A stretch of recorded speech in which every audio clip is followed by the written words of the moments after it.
नमस्कार, मेजवानी जेवणाची यामध्ये तुम्हा सगळ्यांचं खूप खूप खूप मनापासून स्वागत आहे। तर आज आपण अगदी मशीन न वापरता आणि अगदी झटपट पद्धतीने कच्च्या केळीचे काप कसे करायचे, वेफर म्हणू शकता, काही म्हणू शकता। आणि हे काप आहेत ना तुम्ही बंद डब्यामध्ये, हवाबंद डब्यामध्ये ना तुम्ही आठवडा ते 2 आठवडा स्टोअर करू शकता। अजिबात वास येत नाही किंवा खराब होत नाही, शिवाय नरम सुद्धा पडत नाहीत। आणि रिकाम्या वेळेत खाण्यासाठी काहीतरी वेगळे आणि चटपटीत हवं असतं तर तुम्ही यावेळेस आहे ना ही रेसिपी ट्राय करू शकता।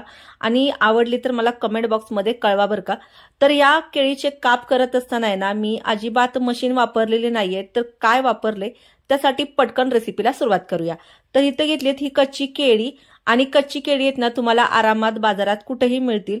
तर तुम्ही देशी केळी घेऊ शकता किंवा मी आता ही अशी लांब केळी घेतलीत। तर तुम्हाला देशी केळी आहेत ना त्याची सुद्धा आहेत ना काप कसे करायचे ते सुद्धा मी दाखवणार आहे। तर यामध्ये ना इथं मी आता घेतलंय 1 चमचा बारीक मीठ, आणि बारीक मीठ आहे ना आपल्याला पाण्यामध्ये घालून चांगलं व्यवस्थित असं विरघळून घ्यायचंय। यामध्ये थोडंसं सुद्धा मिठाचा कण राहिला नाही पाहिजे।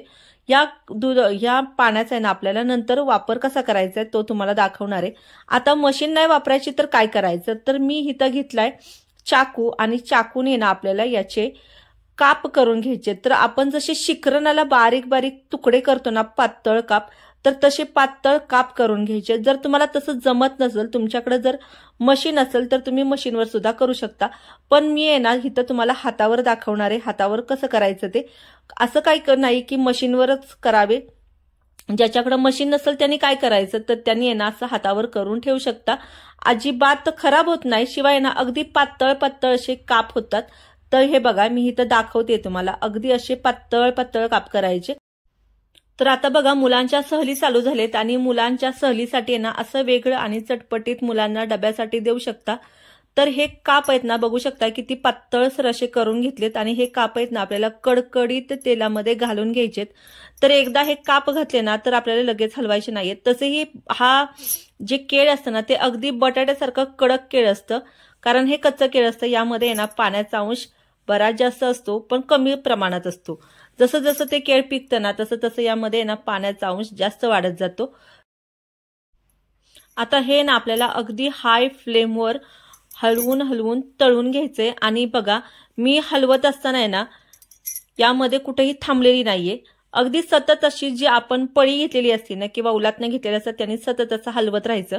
आता जे आपण पाणी करून घेतलं होतं ना ते पाणी यामध्ये थोडं थोडं घालत जायचंय। तर बघा पाणी घातल्यानंतर आहे ना तेलातनं बघा शिंतोडे बाहेर निघायला सुरुवात होती। तर आहे ना काय घाबरायची गरज नाहीये, थोडेसे शिंतोडे गॅसवर उडतात, पण हे काप आहेत ना ते अगदी कुरकुरीत आणि खुसखुशीत असे राहतात। तर हे काप बघा मी एका प्लेटमध्ये, एका वाडग्यामध्ये काढून घेतलेत, आणि अगदी खस्त आणि कुरकुरीत असे हे काप होतात। आणि यामध्ये ना बघा तुम्हाला ह्याचा क्रिस्प दाखवते मी। आता याला अगदी चटपटीत बनवण्यासाठी इथं 1 चमचा लाल तिखट घेतलेले। तर तुम्ही आहे ना लाल तिखटाऐवजी आहे ना बेडगी मिरचीचं लाल तिखट भेटतं ना ते सुद्धा घातलं तरी चालतं, पण मी इथं आहे ना आपलं रेग्युलर लाल तिखट घेतलेले। आता इथं मी घातलंय 1 चमचा काळं मीठ। तर तुम्ही आहे ना उपवासासाठी जर नसाल खाणार ना तर यामध्ये ना चाट मसाला सुद्धा घालू शकता, पण मी इथं उपवासासाठी करतेय त्यासाठी इथं मी चाट मसाला स्किप केलेला आहे। तर काळ्या मिठाने सुद्धा बघा अगदी चटपटीत आणि झणझणीत असं हे काप लागतात, आणि अगदी खुसखुशीत हे काप तयार होतात। तर हे बघा मी अगदीच आहे ना 4 ते 5 मिनिटाच्या आतच हे काप करून तयार केलेले आहेत, आणि अगदी खस्ता असे झालेले आहेत। आता हे काप आहेत ना आपल्याला जास्त वेळ खुसखुशीत राहण्यासाठी आहे ना अगदी गरम असताना हे काप आपल्याला हवाबंद डब्यात ठेवायचे नाहीयेत, तर पूर्ण थंड करून घ्यायचेत।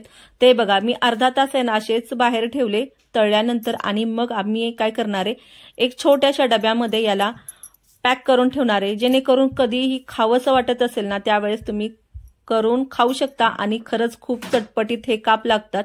तर एकदा ना या पद्धतीने करून बघा, आणि आवडलं तर कमेंट बॉक्समध्ये मला नक्की कळवा। चॅनलला जर अजूनपर्यंत लाईक केले नसेल तर लाईक करा, सबस्क्राईब करा, आणि बाजूला जे बेल आयकॉन असतं ना ते दाबायला नक्कीच विसरू नका। आणि पहिल्यांदा जर आला असाल तर पूर्ण व्हिडिओ बघा।